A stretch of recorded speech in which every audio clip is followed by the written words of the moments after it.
The crown chakra is also a really interesting one to me. Most of humanity has their crown closed, and they have total faith in their mind or total faith in their emotions as as their sense of self, and they feel as if they are an island, to themselves. They're isolated from God. The crown to me, it's just like icing on a cake. It's a gift. When the crown is open, basically you are saying to God, I am humble. I admit I'm a human being.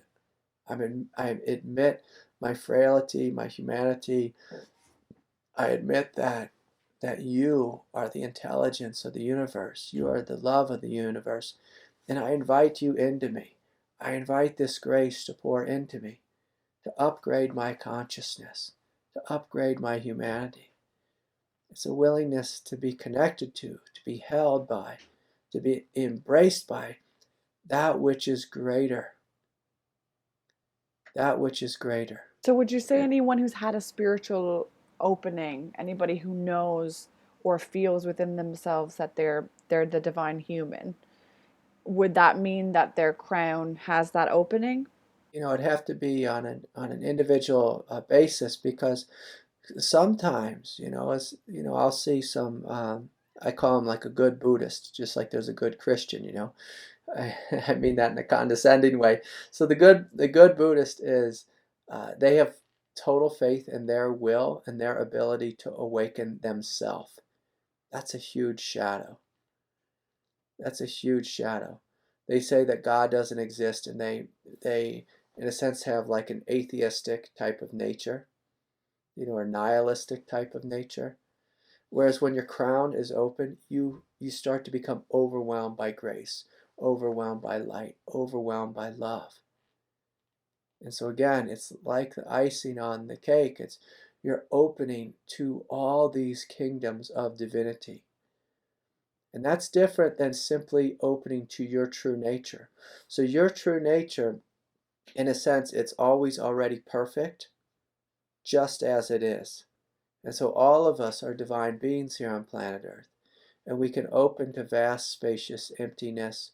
We can open to love. We can open to this indestructible nature. But when you open the crown, you're inviting that very nature, like your God-given divinity, to evolve, to become greater than it is, to be flooded with light and grace, and light and grace that's better than the light and grace that you already are. And by better, I mean it's an upgrade. It's like we all had let's say we had our computer from the year 2000. The computer that we had in the year 2000 was a great computer. It was perfect for that day and age. But the question is, do we want the computer of the future? Like, I would love to have the iMac from 2028, with 100 and 80 gigs of RAM, and 500 terabyte drive, and it's the supercomputer. And so when you open to this grace, and you're inviting this grace into you, you're inviting this transmission of the future, of that which is greater, of that which is full, of that which is beyond our humanity, beyond this world, beyond anything and everything you could even imagine experiencing. And so there's so much available to us, so much. But many people, they don't even go there. We've spoke about the seven chakras, in these last couple meetings. But there's, another, 100 chakras, thousands of chakras that can open up in these worlds above the head. And when you really start opening to your cosmic divinity, it's outrageous what can be experienced, what can happen. So if the crown is open and we allow this flow of grace, it comes into each chakra center. And if you can imagine the perfection of that chakra center being upgraded and filled with a greater light, a greater divinity than we can currently imagine. It's also this willingness just to admit yes, I am human, and yes, I am God. But there's also a surrender in it, admitting there's a greater God than me.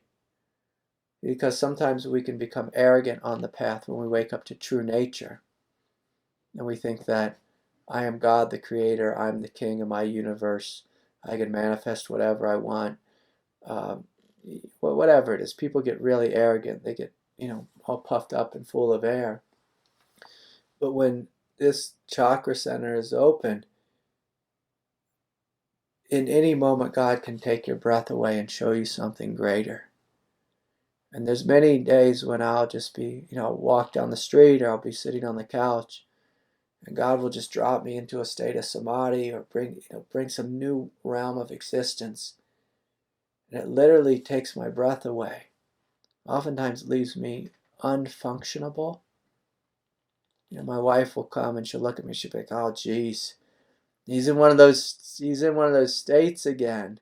I love that she's like bringing in the humanness of like, Yeah. what's going on? You're Yeah, she's off like, with "What's God. going on?" And this happened. I mean, it happens. It used to happen so often, and now I kind of told God, like, I need to, I kind of need to be focused on this world, to be able to show up and be a good father to my 4-year-old. But when you're open, even in that example of being a good father to my 4-year-old, when you're open with this prayer-like attitude, I'll say, "God, will you show me how to be a greater father? Will you show me how to love more fully?" Before I meet with anyone, I open and say, "God, will you speak through me? Will you teach through me? Will you live through me? Will you love through me?" And so with the crown chakra, it's a crown of divinity, but it's also a crown of humility. About your opinion on this one concept that through the crown chakra so many people are having awakenings now because of this receiving of something. They call it cosmic waves or a divine grace. Do you believe in that, or do you think that's happening? Yeah, yeah. So that's not a question of belief. Yeah, of course, it's absolutely happening. And so what God is doing in at this moment in history is God's putting tremendous pressure on humanity. And so, sometimes, I'll meet with someone and I'll see that their crown chakra is closed, and their angels will come forward and say, "Craig, tell them to open. Tell them that we're here." And God's like literally pushing down on the collective consciousness of the planet. That's also why there's so much darkness that's coming up out of the dust. It's like when we sweep a room, all the dirt comes into the air, but there's a pressure on the planet right now. And when we open the crown chakra, then God comes into us, oftentimes very quickly, and often in an overwhelming way. And, it could be I mean, it could be more gentle, but, sometimes God isn't the most gentle. Sometimes God comes with immense power. And so, um, yeah, I tell everyone, please open your crown chakra, because there's this descent of divinity literally wanting to come into you. Down there's also an ascent coming up from the earth, like matter itself is waking up. And again, that's why there's so much craziness, because as matter wakes up, some of those the darkness that's been dormant in matter, it's getting expressed in really brutal ways. And so, yeah, is there a possibility for a mass awakening and all that? Is that happening? Yeah, it's happening. There's more people awake now than ever. But there's also more people who need good, grounded spiritual teachers, who need to, do the psychological integration. Uh, we're at a moment in history where we have the potentiality to completely destroy ourselves, or, to transform the world into something greater. And anytime, there's a huge evolutionary movement on a planet, there's also a lot of casualties. A lot of casualties too. That's just part of the movement of evolution. Is there's some things that are casualties, and that's it's part of the plan too. But it's unfortunate. And so I see, especially a lot of mentally ill people, they tend to have their crown chakra open, or their heart is overly open, and so they're downloaded energies that they can't embody, and it's just really painful for them. But one of the things with uh, psychology is, with our psychology, we have the ability to shut our chakras, but we also have the ability to keep them open. And so some mentally ill people, especially with like schizophrenic type qualities, uh, they're blown open, and then they get lost in the voices from the astral plane. Wow, that's You actually a just, great explanation. My cousin went crazy like in 2012 and had yeah, schizophrenia out of nowhere. And I always intuited that it was like just a mass blowout, and then nothing yeah, was, she was unable to unpack anything and started believing yeah, that everybody was aliens, the astral confusion. yeah, Um, that it's just like not being able to integrate any of that. That's also a yeah, possibility. Yeah, and that's absolutely true. And so, none of it gets integrated.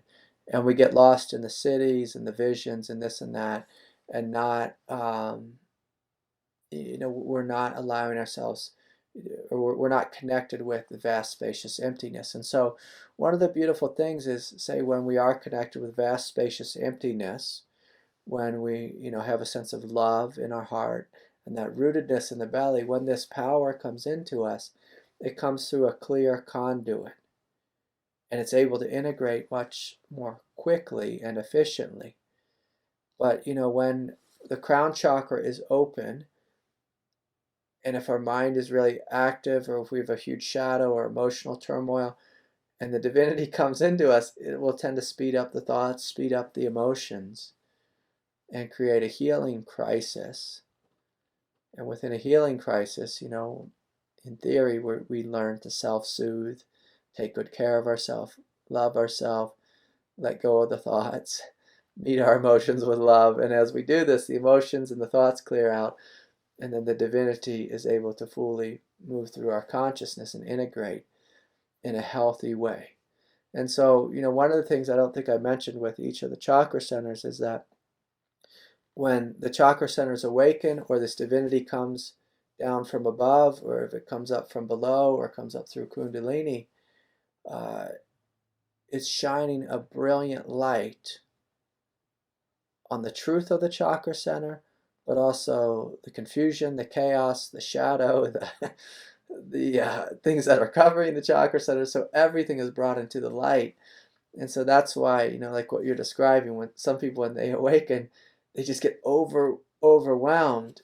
And if we go back to this question of trust, and humility and love, like with me, I always, as a child, had this relationship with God where I fully knew God loved me. And so it's that willingness to surrender and trust that if you feel a lot of brilliance in your mind, or a lot of, light or intensity of energy in your body, that it's God coming into you, loving you, that she does hold you, she does love you, she is embracing you. And when you know that, it's like a child who's crying, but they're crying in the arms of their mother. They can let go of the tears and open to the warmth and the embrace of the mother. But when we don't have faith in God, or we don't know God, it can feel very lonely and terrifying, very nihilistic. And so it always breaks my heart when I see, it's often with good Buddhists, um, who don't have any connection with God, or sometimes the spiritual people who don't have any connection with God. They've just focused on the non-dual realization and not the connection with God. When we don't see God the Mother and God the Father, it can feel very frightening egoically. And so many sessions that I have with people, they're closed off to God, often because they had a parent who let them down. And so we make this choice egoically. We say this unconsciously: because my mom let me down, therefore that means there is no God. I can't trust. I don't have faith. Because I was abused, therefore there is no God. And egoically and rationally, that may make sense, kind of, sort of, but that will not help you on the path. It's much more helpful to admit, okay, mom didn't do the best job she could. She dropped the ball. But I want to take a deep breath and I'm going to surrender and trust that there's something here that has my back, that loves me fully, completely, unconditionally. And when you get in touch with that type of humility and you surrender like a child and see that what you're actually doing is you're opening the doorway in the crown and in the heart and in the body, and you're giving yourself permission not just to be a human ego, but to be a divine being, a divine evolutionary being. So would the invitation for a lot of people who don't have that connection to God, would it be to that just invite that Yeah. essence into you? Would that be a good? Yeah, 100%. Yeah. Yeah, what are we going to lose, through prayer? It's just like, God, will you come into me? And so the invitation, here's the trick with the invitation, is you have to invite God into you from your heart or from a space of humility. If you invite God, into you from your mind, uh, you're speaking a language that God doesn't understand. God understands. Oh, her heart is open, her crown is open, she's humble. I want to come into her. I mean, God wants to come into us all. It literally breaks God's heart that we're not more open to her. And sometimes I'll feel her pain and she'll say, tell them to open, please. Tell them to open, please. And it's so sad too, because like I said, we try to live our life from ego, and it's, we just spin in that world of, what the Buddha called samsara. We just spin in suffering. Whereas if you just open your heart and say, I'm willing to experience something greater than my own self, right away just God flows into us.